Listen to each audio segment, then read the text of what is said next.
When you look at the lineup for 2015, as we go back out to Fort Myers, Al, you got a guy like Kenny Vargas. What kind of a year can they have from him? Danny Santana was a lot of fun to watch as a rookie. There's youth all over the lineup. The question is, can this youth movement help them win right now?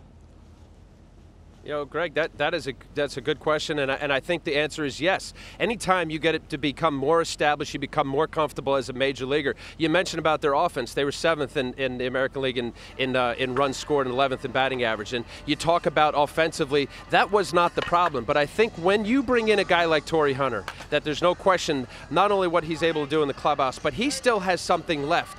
You look at Brian Dozier at 23 home runs last year. You mentioned about Vargas and Arcia. You have guys and components. Santana, nice player. Kurt Suzuki had a good year as well. This team offensively, I think, will work. And look, you had the 3-time ex-batting champion that was not a Joe Mauer type year. So if you have the assumption that his second year at first base, he will be better than he was, and hey, an off year at 277, but that was an off year. I think offensively, they will be better, and as a result of that, this team is going to win more games. Dan, you know, I hosted the Top 50 Prospects Countdown show, and what I noticed, there were a lot of young Twins farmhands on that list. Are we giving this group of young players enough credit?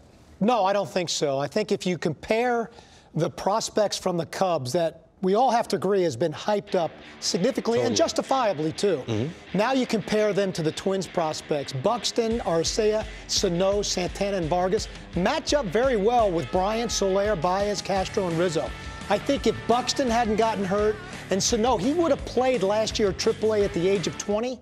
In a look back 10 years from now, you could make a scouting argument that the Twins prospects will outperform the Cubs prospects. And what's interesting about those prospects, they're athletes. They have power, they have speed, they're multi-tool kind of talents, the same way we used to talk about Torii Hunter back when he first broke in with the Minnesota Twins. What did you think of what I asked Al Leiter in terms of what that signing kind of symbolizes for what Terry Ryan's trying to do to bring back the glory to the Minnesota Twins? I think the hardest thing for a club that has lost years in a row is to reestablish a culture of the expectation of winning. And I think, like for us, for an example, in Cleveland back in 1994, we had a marvelous group of talent. We just didn't know how good we were or if we could become good. And then we won 18 home games in a row, and some of them were like ridiculous wins. I think the Twins bringing Torii Hunter back is to remind those young players that they were great and they can be great again.